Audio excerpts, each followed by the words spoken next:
Saya bekerja di sebuah syarikat swasta. Isteri saya juga bekerja, tetapi di syarikat yang berlainan. Hasil perkongsian hidup, kami dikurniakan seorang anak perempuan yang kini berusia 13 tahun. Kisah ini terjadi beberapa tahun lepas. Ianya bermula apabila saya mula menyedari perubahan sikap isteri saya. Saya melihat dia gemar membawa handphonenya ke mana-mana walaupun ke bilik air. Pernah saya cuba mengujinya dengan meminta untuk melihat handphonenya, tetapi dia mengelak dengan bermacam-macam alasan. Saya dah mula terfikir yang bukan-bukan. Nampak seolah-olah ada sesuatu yang cuba dirahsiakan daripada saya. Dari segi layanan juga telah banyak berubah. Kalau dulu, setiap kali saya bercerita tentang sesuatu yang lucu, dia akan ketawa terbahak-bahak. Kadang-kadang belum sempat habis cerita pun, dia dah ketawa dulu. Tapi sekarang sangat berbeza. Dia hanya sekadar tertawa kecil untuk mengambil hati saya saja. Soal diranjang juga begitu. Dalam seminggu, kalau saya minta 3 kali, 7 kali pun dia sanggup bagi. Tapi sekarang, seminggu sekali pun susah. Alasannya tiada lain, penat. Nak dijadikan cerita, mungkin Tuhan nak kabulkan doa saya. Satu hari, saya terdengar bunyi handphonenya, tanda ada mesej diterima. Waktu itu, isteri saya sedang mandi dan tidak membawa handphonenya bersama kerana sedang di-charge. Saya terus mencapai handphone tersebut dan membuka peti mesejnya. Saya terbaca, lepas kerja, tunggu di tempat biasa. Saya tiba-tiba menjadi tidak menentu. Fikiran saya bercelaru. Tapi, saya kuatkan juga semangat. Berlagak seperti biasa. Saya cepat-cepat memadamkan mesej itu dan terus turun untuk bersarapan. Tidak lama kemudian, isteri saya pun turun dan bersarapan bersama saya. Saya cuba tenangkan diri dan buat seolah-olah tiada apa yang berlaku. Kemudian, kami pergi kerja dengan menaiki kereta masing-masing.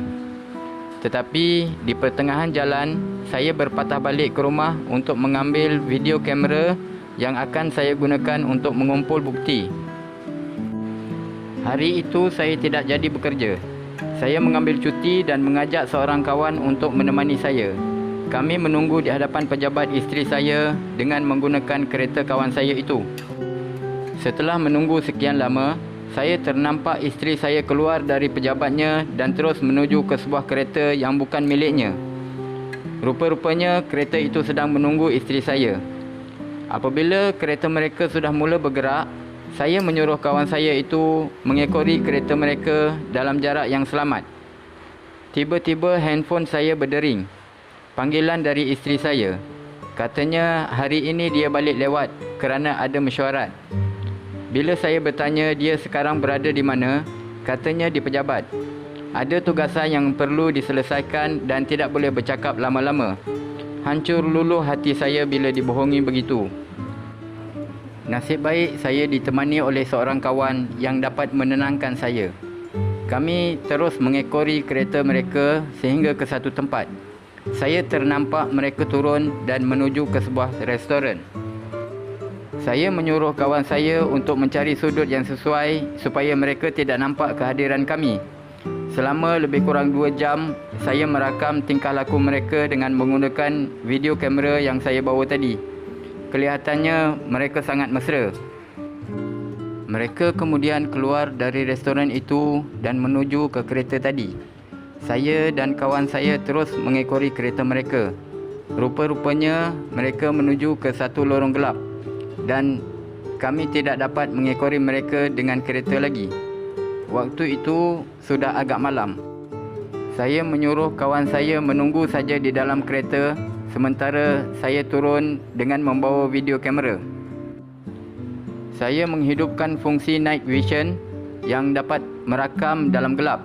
Saya berjalan dengan berhati-hati menyusuri lorong tersebut dan nampak kereta mereka sedang parkir di tempat gelap. Lampu kereta dimatikan. Hanya kedengaran bunyi enjin kereta saja. Saya sangat terkejut apabila mendapati mulut mereka bercantum. Tidak lama kemudian, saya nampak tempat duduk mereka diturunkan dan saya terpaksa mendekati kereta mereka dengan jarak yang selamat. Saya merakam segala perbuatan mereka. Hati saya hancur berkecai apabila menonton mereka sedang berzina. Saya terus kembali ke kereta yang mana kawan saya sedang menunggu. Saya menceritakan hal tersebut kepada kawan saya itu. Kawan saya menasihatkan agar saya tidak bertindak melulu. Dia menghantar saya pulang dan cuba menenangkan saya. Di sepanjang perjalanan, saya hanya mampu menangis dan menangis. Sesampai sahaja di rumah, saya terus menuju ke bilik anak dan saya mendapati anak sedang tidur. Kasihan, saya tidak tahu apa yang bakal terjadi terhadap nasib anak nanti. Saya solat dan menangis sambil berdoa. Saya hanya berserah kepada Allah. Apakah dosa yang telah saya lakukan sehingga begini hebat ujian yang menimpa saya? Tiba-tiba terdengar deruman kereta isteri yang baru pulang. Saya lantas segera ke pintu dan membukanya. Kelihatan isteri seperti terkejut kerana saya masih belum tidur. Katanya terlalu banyak isu-isu berbangkit ketika mesyuarat tadi. Sebab itulah dia terpaksa pulang agak lewat. Saya hanya mampu tersenyum sambil mengangguk lemah. Di dalam hati saya menyumpah, perempuan lahanat sudahlah berzina dengan lelaki lain, cuba untuk menipu suami pula. Saya tidak tahu sudah berapa lama dia buat kerja terkutuk ini. Selepas mandi dan bersiap untuk tidur, dia minta disetubuhi tetapi saya menolak. Saya sudah menjangkakan itu cuma muslihatnya bagi menutup perbuatannya tadi. Keesokan harinya, sekali lagi saya tidak bekerja. Saya mengambil cuti beberapa hari dan bercadang untuk pulang ke kampung. Saya mengambil kesempatan itu untuk memasukkan semua rakaman semalam ke dalam bentuk VCD dengan menggunakan laptop. Sebaik saja isteri saya pulang pada sebelah petangnya, saya menyuruhnya mengemaskan pakaian kerana kami akan pulang ke kampung pada malam itu juga. Dia terkejut dan mula bertanya bermacam-macam soalan. Dia juga memberikan alasan bahawa esoknya dia harus bekerja. Saya tidak mahu bercakap banyak lagi. Dengan perasaan yang amat marah, saya telah meninggikan suara dan menyuruhnya mengambil cuti kecemasan saja. Dan saya juga menyuruhnya buat saja apa yang saya suruh tadi tanpa banyak bicara. Kemudian saya meminta anak untuk bersiap kerana kami akan balik kampung. Anak bersorak keriangan kerana dapat bertemu dengan atuk dan nenek yang dirinduinya. Di dalam perjalanan, saya hanya mendiamkan diri walaupun bertubi-tubi soalan yang ditanyakan oleh isteri saya. Sampai di rumah mertua, mereka sungguh gembira melihat kepulangan kami. Terasa seperti tidak sampai hati untuk saya meluahkan apa yang terbuku di hati saya kepada mereka. Sehinggalah pada keesokannya, saya meminta kedua-dua mertua saya dan isteri saya duduk di ruang tamu untuk membincangkan satu perkara. Isteri saya kelihatan tenang dan saya tahu itu hanyalah luaran saja. Sedangkan hatinya lebih berkecamuk di atas apa yang telah dia lakukan. Akhirnya, bapa mertua saya bersuara. Apakah hajat sebenarnya saya memanggil mereka? Apakah perkara yang hendak saya bincangkan?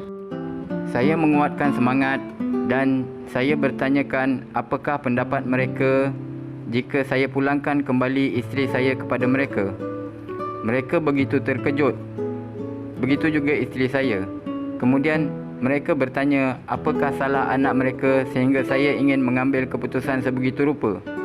Saya terdiam tidak berkata apa-apa. Setelah berkali-kali dihujani soalan demi soalan kenapa dan mengapa, akhirnya saya mengatakan bahawa isteri saya telah berlaku curang dan berzina dan saya sendiri telah menyaksikannya. Mertua saya mengucap panjang. Mereka terus bertanyakan kepada isteri saya. Isteri saya menafikan sesungguh-sungguhnya sambil menangis memeluk ibunya. Tidak cukup dengan itu, isteri saya terus mengatakan bahawa saya kuat cemburu dan mengatakan dia memang selalu pulang lewat malam tetapi atas urusan tugas, bukan berselingkuh dengan orang lain. Mertua saya bertanyakan soalan bertalu-talu kepada saya dan isteri saya. Akhirnya, saya pergi ke kereta, mengambil VCD dan saya pasangkannya di VCD player yang terletak di ruang tamu. Mertua saya mengucap tidak henti-henti dengan apa yang sedang mereka lihat. Isteri saya hanya menundukkan kepala sambil menangis teresak-esak. Kemudian isteri saya bangun untuk mendapatkan saya dan dipeluknya kaki saya erat-erat sambil meraung-raung meminta ampun dan berjanji untuk tidak mengulangi perbuatannya itu. Saya hanya membatukan diri untuk melupakan segala perbuatannya dan menerimanya kembali mungkin tidak. Seminggu selepas itu, saya dan isteri pergi ke mahkamah syariah untuk proses perceraian. Dipendekkan cerita, saya telah mendapat hak penjagaan anak dan kemudian saya meminta bekas isteri saya supaya berkahwin dengan lelaki yang di dalam video tersebut. Selepas kejadian itu, saya tinggal bersama anak saya dan sebulan sekali bekas isteri akan datang untuk melawat anaknya. Sehinggalah selepas beberapa bulan, saya tidak nampak lagi batang hidungnya menjenguk anaknya. Dari cerita yang saya dengar dari orang-orang tempat dia bekerja, selepas bekas isteri saya berkahwin dengan lelaki tersebut, dia makan hati kerana lelaki tersebut ada hubungan sulit dengan perempuan lain. Mungkin itulah balasan Allah kepadanya. Pada hari raya puasa yang lalu, saya berziarah ke rumah bekas mertua atas desakan anak saya. Di sana saya berpeluang berjumpa dengan bekas isteri saya. Saya lihat dirinya tidak lagi seperti dulu. Tubuhnya yang dahulunya montok dan menawan kini kurus kering. Dari wajahnya saya tahu bahawa dia memang benar-benar makan hati dengan suami barunya yang diberahikan itu. Biarlah, Allah sudah pun temukan mereka berdua. Bahagia atau tidak itu bukan urusan saya. Itu kerja Tuhan. Yang penting, saya kini memulakan hidup baru dengan anak kesayangan saya. Dialah harta yang tidak ternilai untuk saya di dunia dan akhirat. Saya akan pastikan anak saya melalui jalan hidup yang betul agar hidupnya tidak menyimpang dari ajaran agama.